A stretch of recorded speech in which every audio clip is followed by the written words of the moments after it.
There we go. Excellent. So I'm just going to do that again briefly here. So welcome, everyone. My name is Adrienne Penner, and today we're going to be talking about picky eating and creating positive mealtime environments. So I hope to give you lots of ideas and get you going to make dinner the most enjoyable time of day and take the stress out of it. So let's dive in here. This is my daughter, Natalie. So I have a 7-year-old Avery and a 4-year-old Natalie, and we've certainly had our fair share of yuck, mom, and what are you feeding me, and so forth. So yeah.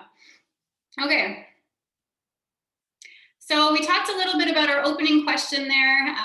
What kind of memories did you have as a child? And yeah, it can certainly be a very positive time at home and growing up. I know for a lot of moms, it can be a very stressful time of the day trying to figure out what to eat, especially when, everyone's complaining and so forth. But hopefully today you'll come out with some fun ideas and ways to make this a really special time as a family. So why do we want to make meals a priority? It's really cool to learn about the research that's been done around kids that grow up in a home where dinners or other meals of the day are eaten together. So studies show a strong correlation between eating together and obviously improved nutrition. Stronger attachment, right? It provides a chance to connect and catch up from the day, kind of a safe place for kids. There's been positive mental health outcomes and improved behavior at school among kids that eat supper with their families. Healthy relationship with food too, so kind of less risk of developing an eating disorder. Opportunity to learn manners and provide hospitality.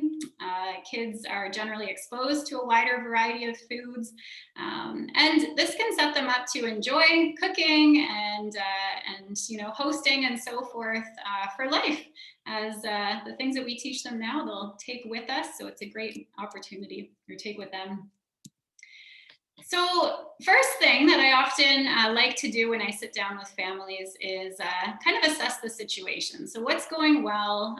What are the challenges? This looks very different for every family there, but I would encourage you to find someone, book an appointment with me. I'd love to listen and brainstorm with you. Maybe you have a partner at home, maybe one of your parents, a friend, and ask for help. I don't think it's fair that it always has to fall on mom, obviously there. So maybe look at shopping. Maybe if you have older kids, maybe that's a dilemma there. Maybe spending the money on a babysitter, once every 2 weeks so you can actually go and get a good shop done. Maybe you want to look at doing online if you're not doing that already. Prepping, how is that going? Can you put kids to work as they get older? I know you all probably have different babies, many of them young, but sometimes, other ages too. And I think regardless of what stage you're at, you can always be thinking ahead and creating good expectations. And just kind of planning for what you'd like this to look like among your family. Within your family, maybe setting times on the weekends or times when there is more help for your child or children there. Cooking, maybe eventually assigning a night to your kids. That's kind of a wild idea, but cleaning up too. I know often in our house we try, and if one person cooks, the other one cleans up. And then deciding what to make too. It's often a lot easier if you can get some buy-in from other members that are eating the meal. So trying to find time for that. Lots of different ideas here, but just kind of assessing where your strong points are and where there's some ideas for improvement to make this a lot easier and more automatic. Maybe you never eat together, and maybe picking 1 or 2 nights a week or having a fun Sunday brunch or pizza Friday night or just something to start. That's a fantastic place, to start, and anything is better than nothing. So, all right, so what is picky eating? I think a lot of parents of toddlers, so kind of that 18 to 24 month old preschoolers perhaps, they describe their child as a picky eater. So it is a very normal stage of development.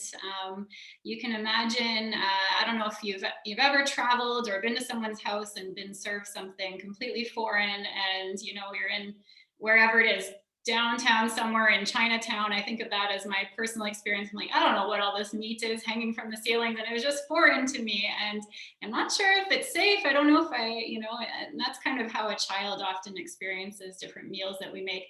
Their taste buds too are not quite as developed as ours. So sometimes foods can legit taste different and taste more bitter or just different than we might taste.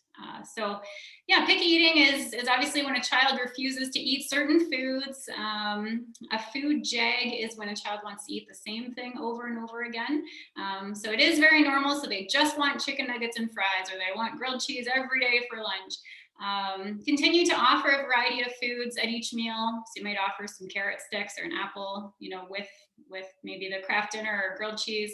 Often they do come around, but it can take, up to 15, I've heard 20 tastes and exposures to a new food before accepting it. So be patient, and you can try different ways and get them to help and so forth. We'll continue to talk about those ideas, but be patient. So the golden rule and kind of most important thing when it comes to feeding kids is something from a lady who works as a dietitian and child therapist. And Ellen Satter, her name is. She's got fantastic resources. Her website and social media stuff is great. But Ellen Satter has come up with this division of responsibility, and a lot of OTs or occupational therapists and speech language pathologists and different doctors and allied health professionals there. We all kind of follow this guideline. So it is that the parents decide what food is served. So we do the grocery shopping and meal planning. It's a good idea to try and include one food that they'll like and a safe food for with each meal. We decide when the food is served. So trying to stick to kind of 3 meals, 3 snacks as desired each day there is a really good rule of thumb. And then where food is served. So often, the table is the best place, the island maybe, sometimes for fun, picnic on the floor or outside or whatever, but trying to create an environment where kids can focus and just really eat, get the job done, and then they can go is really good. So this is our job as a parent. What, when, and where. The child's job is then to decide from what we've offered and those choices what they want to eat and how much. So oftentimes these rules are reversed. So kids kind of decide what they want to eat. I want this and I want it right now, and I want to eat it, in front of the TV while I watch my show, kind of thing. And then parents are left to eat your last, Brussels sprout until we're done. And I've been tempted to do that too with, eat that and then you can have your dessert. And we're kind of left encouraging them to finish certain foods or finish their plate there. So it's amazing, this shift. And I know a lot of parents are kind of hesitant to just, sit down at the table and just relax and not have to say anything to their children about what they're eating. But it really takes the pressure off kids. And I find this is the difference maker, when kids can come to the table and just relax and eat because they're truly hungry. They haven't had, a snack a half hour before dinner or milk or so forth. It really sets everyone up to just enjoy supper and relax with it. So. All right, what if my kid doesn't eat anything? Oftentimes at supper, it goes differently than you were hoping. So again, picky eating is normal. It's one of the only areas that young kids truly have control over, kind of what they swallow, and bowel movements and sleep to a degree are things that sometimes they like to test the limits with, and sometimes that can apply to food too. So if we just are relaxed and not playing into the game of giving it any attention, often that goes over best. Sometimes kids have eaten all they need calorie-wise earlier on in the day, so they aren't super hungry at dinner. I know us adults tend to eat more later on in the day, but often kids' appetites are flipped. So sometimes they're just legit not hungry. Kids go through phases. This is huge. So they might eat a ton one week and then next to nothing the next. They might just want the dinner bun or noodles, or, you know, the carbs are often the favorite for 2 weeks in a row. And it's all normal. Sometimes looking at the whole week or the whole month even to see if they're getting a variety is a lot more encouraging than that particular meal. Sometimes kids are drinking too much milk or juice or snacks, so they come to meals not super hungry. So again, just trying to set up that routine. And I know my girls would eat all day long if I let them. And it's often very helpful to just try and stick to the set times. I often use a phrase, the kitchen will be closed until, you know, X time. Are you sure you're done now? And just get them to pause and think, and maybe they'll take a few more bites, knowing that. And it's hard to be consistent with that, but that's the key I am learning. Trust that your child is doing what his or her body is requesting. It's interesting how when we're nursing or bottle feeding, we tend to kind of stop feeding them when the baby turns their head or, you know, gets wiggly or whatever, falls asleep maybe. And as they get older, we tend to not necessarily trust their appetite and try to, you know, feed them more and so forth. So it's just an interesting thing to be aware of as parents, to just respect their hunger and fullness cues. So success at a meal is not necessarily finishing everyone's plate there, everyone finishing their plate. It's more so a positive experience, I think, that we have no battles around what to eat, and just that we all enjoy that time has a lot more health benefit than necessarily finishing everything. My kid doesn't love vegetables. I get that question a lot, and I encourage you, keep going, be creative, you know, have fun with them. Fruit, which is something a lot of kids do like, has many similar nutrients to vegetables. So if your child has fruit regularly, you're likely getting enough vitamin C and folate and fiber and so forth. So yeah, keep trying on the veggies, though usually they come around. The progression of kids, oh yeah, I mentioned on that. So kids' taste buds are different than ours, but I found this idea very helpful, and I got this from the OTs at Southern Health there. Anyway, so they encourage children to challenge themselves to take one step closer to accepting a new food. So for some kids, it's being in the same room as Brussels sprouts or something. I'm picking on that guy, but for some people it's having it on the same plate. Some kids it's, you know, poking it with a fork and challenging them to kind of interact with it that way. I encourage a lot of parents to encourage their kids to feed them. So take their food and feed it to the mom. There's no pressure on the kid eating it, but it's getting them to interact with it and learn about it that way. You know, touching it, smelling it, licking it, you know, eventually chewing it and swallowing it.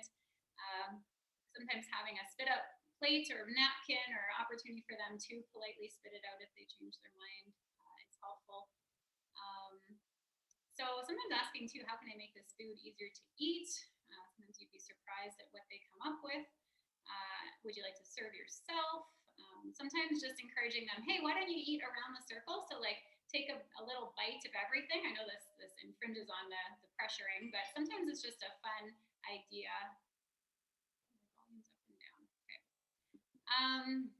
Yeah, kind of a fun idea just to encourage them to try things. It's all in how you present that one. I'm not sure what to do about my volume going up and down. I'm just going to try and talk loudly and kind of consistently there. So a few more tidbits here. If our kids hear us say that they're picky, they're more likely to believe it about themselves, like with everything. And describing how a food might taste or feel in their mouth before serving it can sometimes help a lot too. Takes the surprise factor out. So, hey, this mushroom is kind of spongy, and, you know, it doesn't really have a strong taste, but you know, what other words can we use to describe it before even talking about eating it? Can sometimes really be effective. It can also help you understand what your child is comfortable eating, what they don't love so much.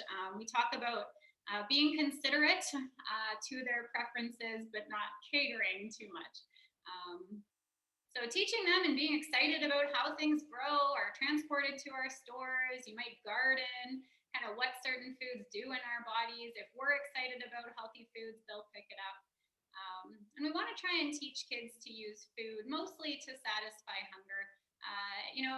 It's totally fine to use it as a reward or a coping method, to distract them if they're upset, or a way to please parents. That stuff's fine once in a while, but if we're always using it and not using other ways to reward our kids in that, sometimes we can run into emotional eating later on in life and using food in inappropriate ways, so not helpful ways.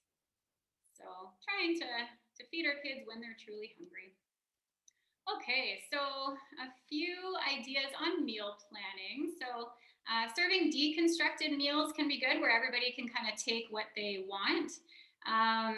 I know some of you have very young children and maybe don't feel that this information applies, but I often encourage parents to start thinking about these and start getting into good meal planning and kind of finding out what works for you, even just if you have a partner at home or for yourself.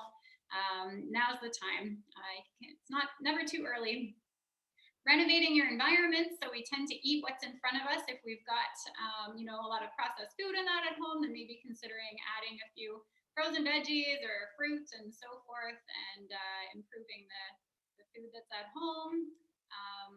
Not always disguising food, trying to keep it in its natural form as well, so kids can learn about different vegetables and trust us because they know what's in the food. Yeah, and then I think we talked about those two, so I'm going to continue on here. This is one of my favorite kind of resources, the Master Meal List. So this guy can be a great reference list for anyone that's really struggling with meal planning. The goal here would be to work towards identifying kind of 1 to 3 breakfast ideas, if you're a breakfast eater, that are quick, easy, work for everybody there. Some quick and easy lunch ideas. Again, often 3 to 5 is plenty. You can add more as you go, but dinner ideas for a family, oftentimes 10 to 15 is great. So kind of your go-to list. When life gets busy and you're eating out more than you want to, or just grabbing quick pizza all week, this can be a great tool to kind of refer back to and be like, oh yeah, I forgot about that taco soup, and that was really easy to make, and everyone enjoyed it, and I should try that again. This is a good organizing idea there.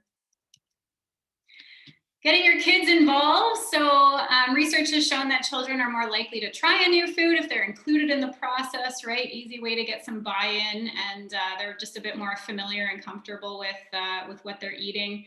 So they can help choose a recipe. We've been trying to go to the library, I guess doing curbside right now, and getting different kid cookbooks, choosing a new food at the grocery store to try maybe, and just helping with meal prep. Lots of different kid appropriate ideas there. Can be a lot of fun. It's a lot of mess, obviously, takes some patience, but it's fun for kids and just such a great experience for them too. So our environment. So I've questioned myself on this over the last couple of years when I realized it's like a gong show at supper, and I'm like, no, okay, we need to work on our manners here. And so kind of thinking about things like, do we want to allow screens at dinner? I've had to ask myself that, and my husband too. Do we want toys? Do we want to allow bathroom talk? How do we express that we don't like something? I've tried to just say, just leave it on your plate. Even if we're at someone else's house, you don't have to do anything with it. Just leave it. You don't have to say anything or make a big deal. Trying to thank the cook is great. Everyone taking trips. My dad was big on that one, to clear the table until it's done. Simple things too, like making sure that your child is comfortable. Sometimes it can be very distracting if they're up high on like a bar stool, or a lot of the stools at islands too. I know ours are not very comfortable, but they sit there and they eat, but that's something to think about maybe at the dinner table, especially just trying to make sure that they're comfortable. Sometimes even having something for their feet is recommended, but movement breaks too. If you're having like a nice meal and you really want your kids to sit with you till the end. Having a quick movement break, get around, run around the house or whatever, and come back. That is okay. And just trying to focus on each other and the food. But I think that the relationships at meals are really what adds the memory factor. So this is an example of some questions that you might think about asking your kids at supper time. I've done this kind of off and on throughout the years. I forget about it a lot of the time, but and it's really cool. My kids, they're like, ask us more questions. They just love being cared about and asked these things. So kind of fun. So are they getting enough? I just thought I would include a quick slide here on the nutritional kind of expectations and requirements. So from 0 to 6 months, babies get all they need from breast milk or formula there. At 6 months, we want to switch from only those guys to introducing a variety of foods, but especially iron-rich foods of, I'd say, a variety of textures. I'm sure I'll be, yeah, anyway. So iron is stored in the liver until about 4 to 6 months of age for babies. And after that, we need to start introducing it through diet. So a variety of textures and kind of baby-led weaning and pureed is often best. And yeah, at 1 year old, toddlers can be eating most family foods. Anywhere between 9 to 12 months, homo milk can be introduced. The recommendation is no plant-based milks until over 2 years old because they tend to be lower in calories, fat. They vary in calcium and vitamin D fortification amounts there. So generally speaking, if you can aim for most of your meals to have about, lots of colorful fruits or vegetables, up to half the meal, a quarter protein, a quarter carbs, and then with milk and water most of the time, you'll be all set. Milk and even water starting at 6 months old, like a teaspoon. It doesn't have to be much, but just to get them kind of thinking about that movement there can really be great for the jaw muscles and tongue and so forth, for those muscles to be developed, and can help with speech and different things there. So offering, again, milk and water is best. Oftentimes kids don't love meat, and yeah, again, don't worry. Whole grains, beans, eggs, dairy, nuts, and seeds have protein and iron as well. So often they do okay. Continue to try, but don't worry too much. Oh yeah, and vitamin D is the exception. So for exclusively breastfed infants, we want to be providing 400 international units, and the center has supply if you would like some. And if they're receiving formula, that's fortified with vitamin D, so no need to do that. And then, yeah, at 6 months, you can continue with the same recommendations as the breast milk or formula there. 400, and after a year, then they move up to 600 all throughout childhood. So it's hard to get enough vitamin D through food, and the sun does provide some, especially in the summertime there too, but apparently most of us are deficient way up here in Canada, so it's not a bad idea to give your child and baby there the vitamin D drops is usually easiest. Just a few thoughts on how we kind of talk about food as parents. Sometimes I like to use, I find a lot of adults come to me with we tend to moralize food sometimes as we get older, and oh, I was good today because I ate lots of healthy food, and oh, I was so bad I had this, and that to a degree is totally fine, but sometimes it's helpful to consider some other words. So kind of everyday foods, or sometimes I like to say, we go to school or work usually most days of the week, and we have our fun weekend foods and sometimes foods, or these foods really help us to grow. These foods are kind of our fun play foods, because food is so much more than nutrition, and it's really great to use food just because it tastes good, or it's the summertime, or you're camping, or it's a holiday, and so forth. Food serves so many purposes in addition to just the nutrition. So it's really important. I often say 80-20, 80% of the time, try try and choose foods that are helpful. But 20% of the time, give yourself permission to enjoy whatever it is that you enjoy for whatever reason, because food is such a gift and adds so much joy to life. So kind of reflecting on how we position food. So thinking about, I know I've said, whoa, you finished all your like edamame, good job, as if it's like this foreign food that's really hard to eat.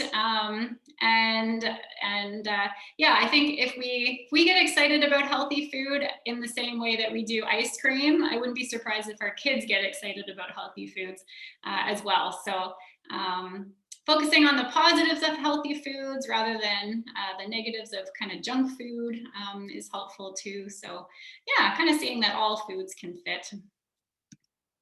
Okay, and this is my second last slide here. So if you find that you have tried kind of, relaxing around meals, you're still providing good structure, a good variety of foods, etc., and nothing is working, your child is, I know I've had some referrals, for very, very limited intake, like less than 5 different foods and so forth.